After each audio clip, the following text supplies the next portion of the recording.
Welcome back to my another mini blog. তো আজকে হচ্ছে সরস্বতী পুজোর আগের দিন, মানে 13 ফেব।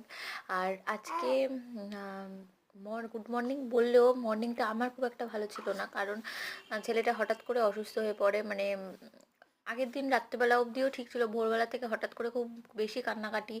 কেন কান্না করতে সেটাও বুঝতে পারছি না। আমরা একরকম ভাবছি, তারপরে দেখলাম যে না, এইভাবে তো হবে না। তো ডাক্তার দেখাতে নিয়ে গেলাম।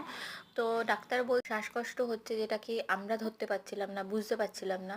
তো ওষুধ টষুধ নিয়ে সারাটা দিন এই দিয়েই কাটলো, খুব বাজেভাবে কেটেছে। বাড়িতে বাচ্চা থাকলে তাদের যদি কিছু হয় না, মানে কীরকম যে লাগে, হেল্পলেস ফিল হয়। তো সন্ধ্যাবেলা, যেহেতু পরের দিন সরস্বতী পুজো, সন্ধ্যাবেলা বোনের স্টুডেন্টরা সবাই মিলে একসাথে এখানে প্যান্ডেল করছে ঠাকুরের জন্য। আর এই ওর জন্য ওষুধ এইসব খাওয়াচ্ছি, এইভাবেই তো আগের দিনটা কাটছে।